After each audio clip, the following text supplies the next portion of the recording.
I don't think enough people are talking about this. This took a lot of guts. One of my first ever mini workshops, everyone was saying, oh my gosh, Jess, that was incredible. I learned so much from you. Tagging me in things, I was sharing the stories. And then I got to another one and I saw it was like 10 pages long. And I was like, oh, this is exciting. Let me start reading this. I just have to tell you, that was the worst thing I have ever been to. You don't know anything that you're talking about. Stop pretending. You didn't answer all of my questions. You just want my money. It went on and on and on. And it broke me. It had me start to doubt, like, do I even know anything? Should I be doing this? I want to share with you how I've navigated all of it. I'm going to be giving you the raw, unfiltered stories, everything that I've actually never shared. I want to sit down and talk about the dark side of building a personal brand. Okay, before we get into today's episode, I am planning my Australian tour for my iconic personal brand. And so if you are wanting to become even more iconic than you already are, scale your personal brand to impact even more lives, you can get tickets now. I'm coming to Perth and Melbourne this May. But if you miss it, don't worry, I have some more free resources in the show notes for you so you can jump in and start building your empire. Okay, let's get into today's episode because this is a big one. Okay, today's episode, I'm not gonna lie, I have been sitting with this for so long, trying to figure out what I was going to share. And I decided I'm going to share all of it because I don't think enough people are talking about this. So why not let it be me? I want to sit down and talk about the dark side of building a personal brand, the things that people don't see behind the shiny social media posts, behind the keynote speaker. And I think the two reasons why I want to share this: one, I want you to know that you're not alone. Two, if I have walked this path, gone through a bunch of shit to level up, then I need to be sharing it with you so that your journey can be a little bit easier, so that you can learn from my challenges and understand how to shift through them with more ease. Because when I was working through and navigating all of this, most of the time I was doing it on my own and I didn't really feel like I had someone who truly got it.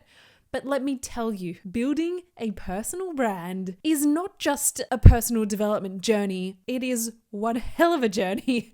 So we're going to dive into the ego deaths, the identity shifts, the haters, the projections, the things that we have to hold as leaders in our industry. And I want to share with you how I've navigated all of it. I'm going to be giving you the raw, unfiltered stories, everything that I've actually never shared other than with my clients or with my friends. So you're getting the real BTS right now, because you probably see me online doing the TEDx, speaking on big stages, putting myself out there, changing lives. But this is everything you don't see behind the scenes. So let's unpack it. All right, so I have 5 things I want to share. Number 1 is building a personal brand is very personal. Go figure. But I had built 5 businesses in the past. I had built my global swimwear brand. I had built my bricks and mortar events photo shoot venue. I'd built my agency, my influencer travel agency, all of these other businesses. But when it came to building a personal brand, it hit different. When someone didn't like their swimsuit and they sent it back, it didn't mean they didn't like me. It didn't mean anything personal about me. Maybe it didn't fit their body. Maybe it didn't work well. Maybe they just didn't love the color, whatever it might be. But when someone doesn't like your personal brand, when someone wants a refund for buying into your brain, for your mentorship, for your guidance, for speaking on stage, whatever it might be, it suddenly becomes very personal. Now, obviously, as human beings, we are hardwired to avoid threats, to avoid being rejected by the tribe. So we're going to do everything we damn well can to make sure we are not rejected by humankind, our internal alarm systems, anxiety, everything gets so much louder when we start putting ourselves out there online. And so this was a very personal journey for me because I was the most shy person in the world. I was deathly afraid. If someone even gave me eye contact as we were passing them on the streets, I would go into a massive spiral. I didn't want to be seen. Yet here I was starting to publicly share my journey online. And I always remember one of my first ever mini workshops. I think I had like 10 people there. This took a lot of guts for me to say, I'm going to put together a workshop with all of my learnings that I learned over the past X years in business, and I'm going to run it as a full day in-person workshop. I was excited, but I was also scared AF. I did the full day. It was amazing. We had some people logging on online and the people in person, and everyone was saying, oh my gosh, Jess, that was incredible. I learned so much from you. And so I got to my car and I was like, okay, before I drive home, let me decompress. Let me have a look on my phone, what people were tagging me in, what DMs I've got through. And I read through a few and they were like, wow, Jess, I'm so blown away by how much you know. Oh my gosh, Jess, that was so great. Thank you so much. Tagging me in things. I was sharing the stories. And then I got to another one and I saw it was like 10 pages long. And I was like, oh, this is exciting. Okay, let me start reading this. And it started off with, I just have to tell you. I thought, okay, what have they got to tell me? I just have to tell you that was the worst thing I have ever been to. It would be really great if you actually just admitted you don't know anything that you're talking about. You should stop pretending that you know what you're talking about. You didn't answer all of my questions, and that means you don't care about me. You just want my money. It went on and on and on. And at that point, I hadn't experienced that before. Before, I had always kept myself safe. I'd never put myself out there because I didn't want this to happen. And I broke down. And like now I'm getting emotional as well because I'm almost reliving or thinking of my past self and just having so much care for my past self because I had just put myself out of my comfort zone. I had just shown up for a full day. I was charging barely anything for this day, by the way, a couple of $100, and sharing my life's work with people, overcoming my fear of being seen so that I can impact people's lives. And yet here I was being torn apart, personally attacking my character in every single way as a result of it. And so in that moment, I instantly broke down. I was like ugly crying. Like I almost wouldn't have been able to drive home if I was still crying because I couldn't see out of my eye sockets, kind of crying. And it broke me. It had me start to doubt, like, do I even know anything? Should I be doing this? Was it even good? I know people said it was great, but like this one message derailed me so much because it was so personal. And our brains again are hardwired to focus on the threats. Even if I had 1,000 messages saying you're amazing, that one message still took me off the path. And that's when there are certain parts of us inside that we haven't fully accepted yet. And for me, I actually went on a journey with this because when we have fear of not knowing everything, sometimes that energetically leaks out, whether we're trying to overprove, whether we're trying to make sure people see that we know lots of things. Like even if we're not consciously aware or we're not overtly saying it, there's like this energy, and sometimes other insecure people pick it up and mirror it back to you. And then it only hurts because there's a part of us that somewhat doubts it or somewhat believes what they're saying is true. Because if somebody in that moment had said, wow, Jess, loved your green skin today. You were just glowing in green. I'd be like, what the shit are they on? I'm not green. It wouldn't hurt my feelings. Like it's not nice, but like whatever. But it's always those pieces that hurt because we haven't fully accepted them yet. And so for me, the learning through that, and look, this learning actually took me a long time. I was very early on in my personal brand journey and really deeply discovering my soul. And for me, I had to realize I accept the part of me that doesn't know everything. But you know what I also accept? I accept the part of me that knows a shit ton. I know a shit ton. And if I can really ground into that part of me that knows enough to change 99% of the other people's lives, to impact them in a positive way, then it was so worth it. But let me tell you, that one message rattled me for 3 whole days. I was crying on and off. I was having self-doubt. And no matter what I did, no matter how many other people told me, it's just them, they're insecure, it's okay, they just, they're trying to run a similar business to you and they're not. They're just mirroring back what they're not yet doing. And so it's their insecurities. No matter how much people tried to rationalize, it still didn't shift how it made me feel inside. And now as I think back to that, I've had many other instances because look, people are going to be triggered when you start to show up, but they now no longer affect me. They might affect me for a split moment, sometimes a few minutes, but it now doesn't derail me to that extent. And that's because I have doubled down at every single level, because this work is never done. I've doubled down on doing the work, on figuring out what parts of me have I not yet accepted? What parts of me have I shamed? What parts of me have I put and locked away in my shadow self? So it becomes very personal. And if you thought business was a personal development journey, let me tell you, building a personal brand, be ready to go to the depths of your soul. So here's what I learned from that. Being of impact, being seen is not about being liked. It's about owning your truth. Wherever you are on your journey is exactly where you're meant to be. And when we can own our truth more, it disarms anyone else and their opinions.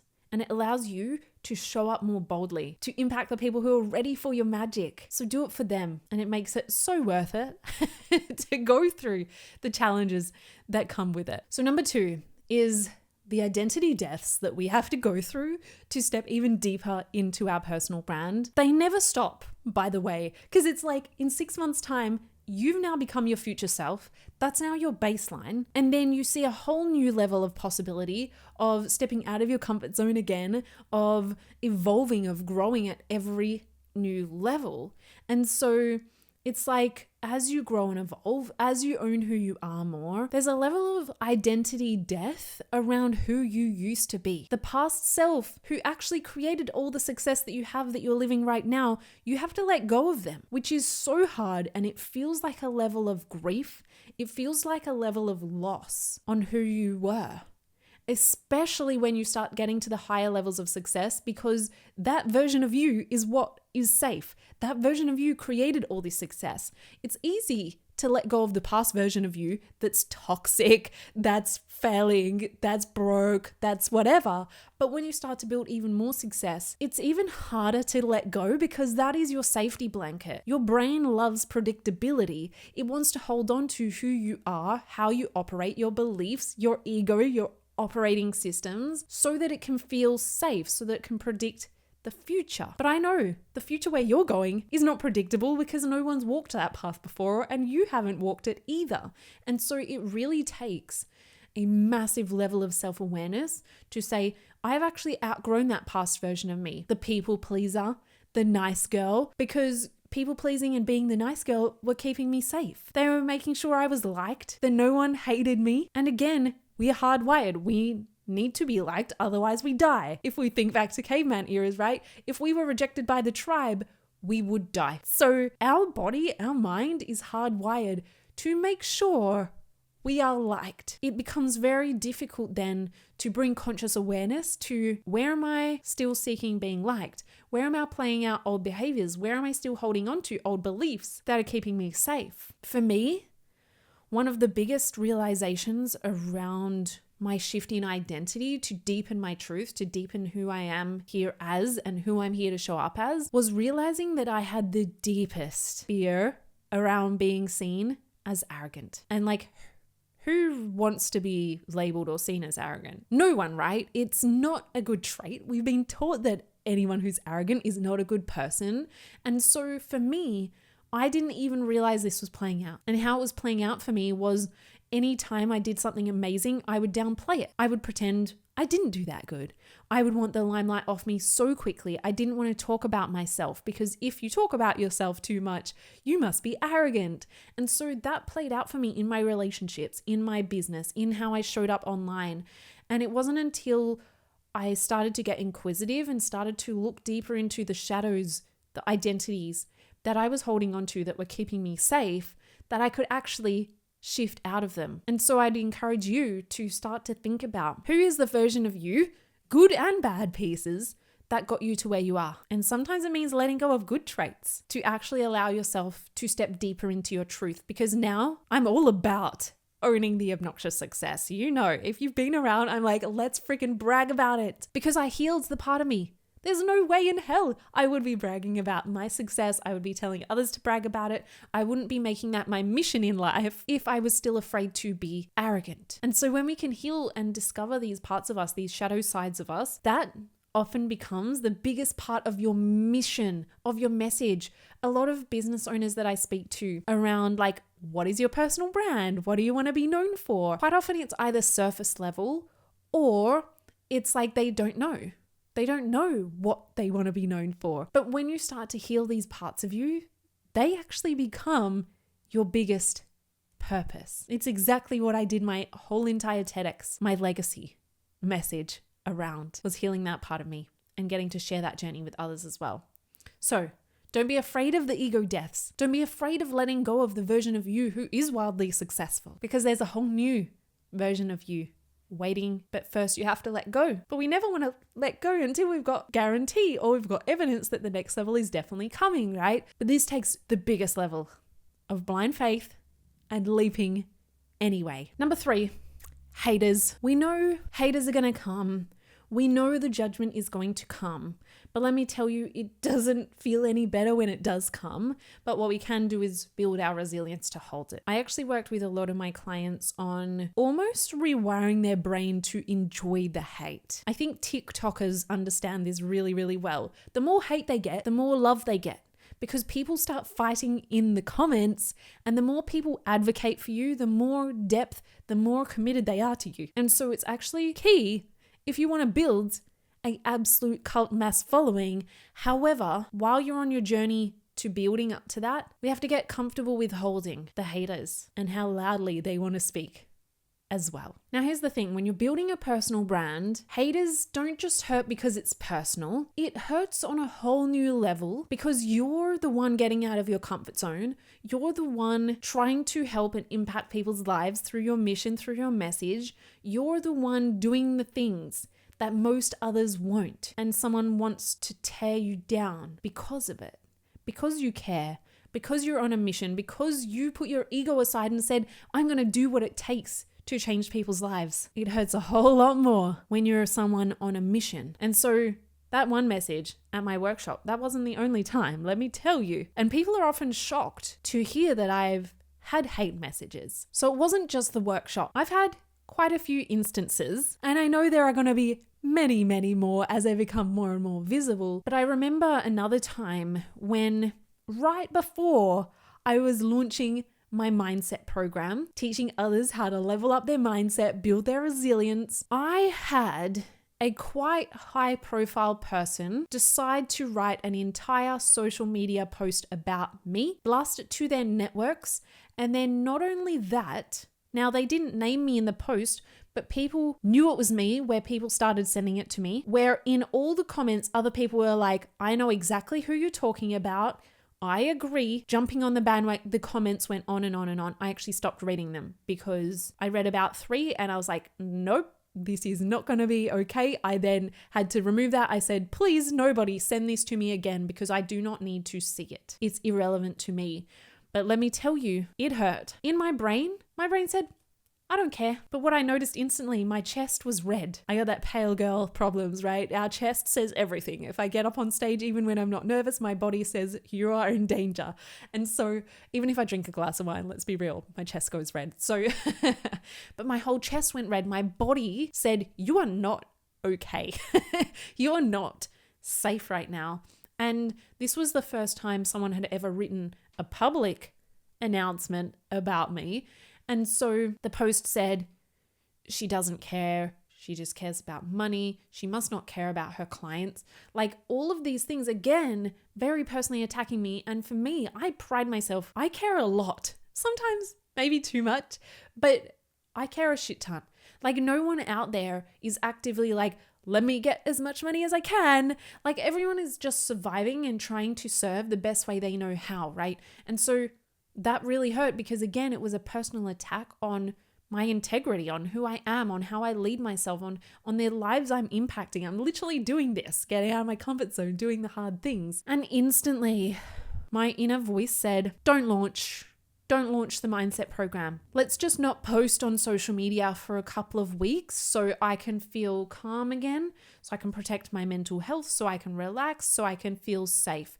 Don't show up, retreat, hide, go back to the comfort zone, be safe. And as I heard those voices coming through, instantly I caught myself and I said, how would I be showing up if someone didn't just post this about me?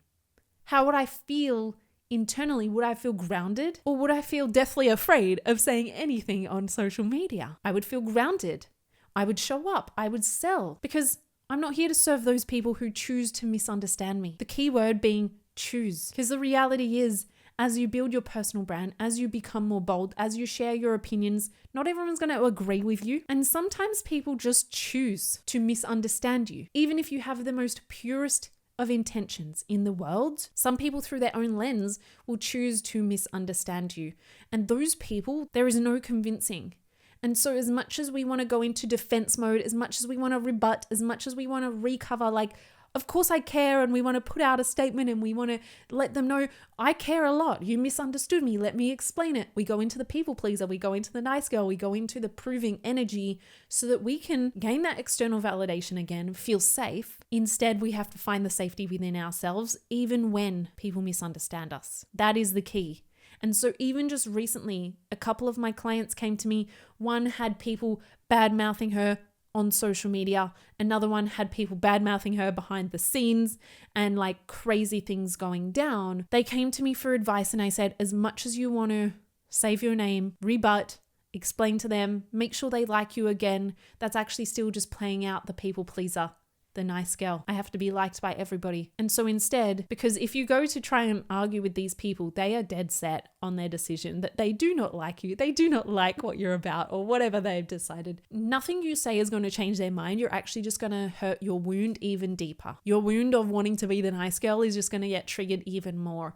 And so what we need to do is reground, recenter into owning, loving, and accepting the parts of us that could be seen as a bitch, greedy, whatever people want to see you as, but it's knowing deep down that you are not. But whilst we still reject the parts of us that could be seen as arrogant, bitchy, greedy, we're actually still just playing out the people pleaser. So what if you showed that part of you so much love? Because what if being seen as a bitch in someone's eyes just means that you're boldly sharing your truth and giving others permission to do so too? One of the incredible ladies in my mastermind, I just had a call with them and she said, Jess, I've realized that I haven't been owning my truth, that I haven't been speaking in my boldness.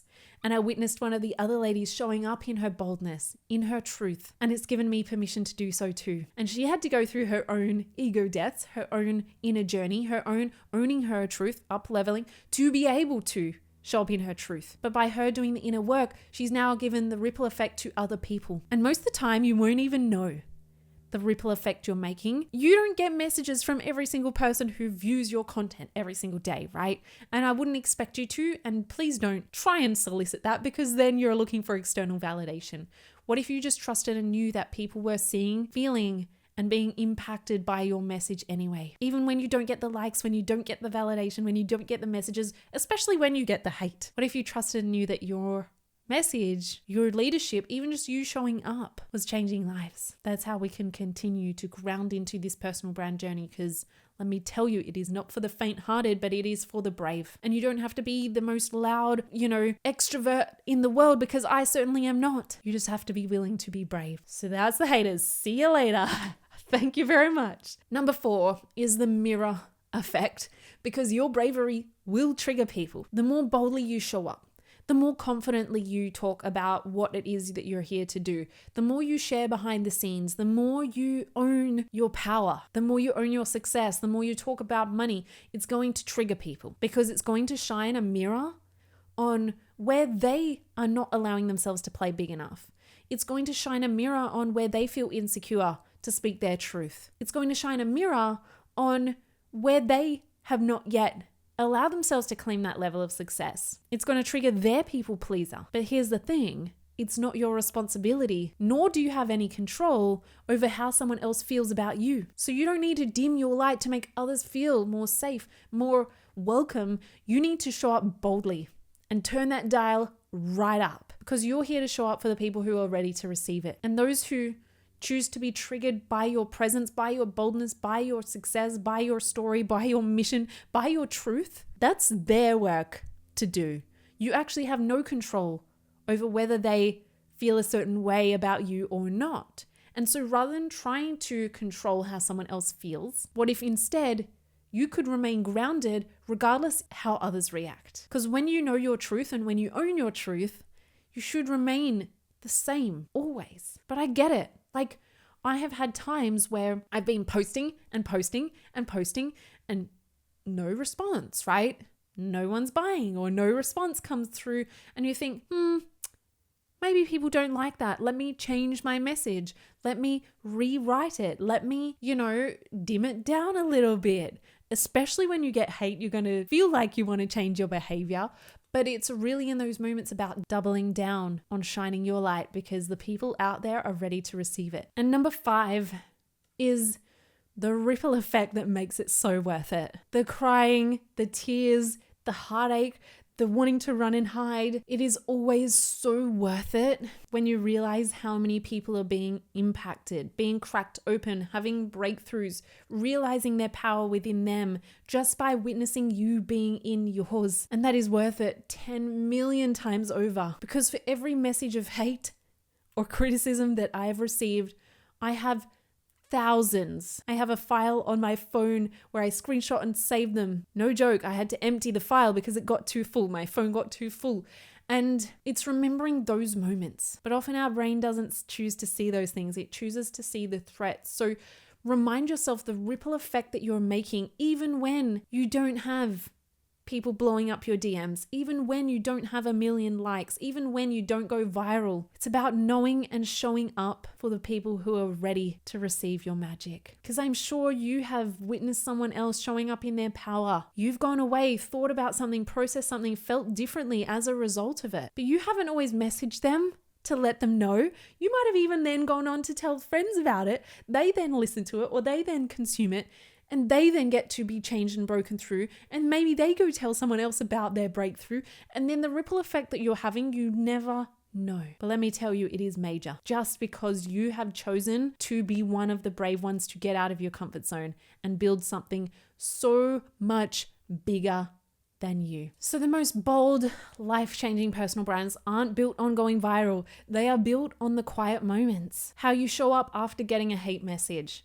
The inner work that you choose to do, the identity deaths that you go through, the ego work that you shift, the shadows that you heal, all of the inner work is truly what makes a personal brand, not how many followers you have. And so this is your moment. You get to choose to be one of the brave ones, to do the things that most others are not yet ready to do. And that's okay. That's what makes you a leader. You make the moves before everyone else is. You do the hard things so that other people can walk on your path and it gets to be easy for them. This is the work that we signed up for. And let me tell you, I would walk this path 50 million times over because of the amount of gratitude, the lives that we get to change on the daily. Let that sink in. Because I already know you didn't come here to play small. You didn't come here to stay in that comfort zone. It's time to go out there and get it. And if you have found this episode really helpful, insightful, breakthrough moment, then please do share it with someone else, because I am on a mission to help more of you become your most unstoppable selves. And I can only do that when we can share the message far and wide. So if you've loved this episode, click copy that link, send it to a friend who needs to hear it today, and I will love you forever. I love you. Thank you for showing up here, for tuning in with me every single week. And don't worry, I have so much more to come. Make sure you like, subscribe so you get all the updates on the new episodes, and leave a review if you are loving it. Leave me a comment on YouTube, and I will see you on the next episode. Thanks, guys.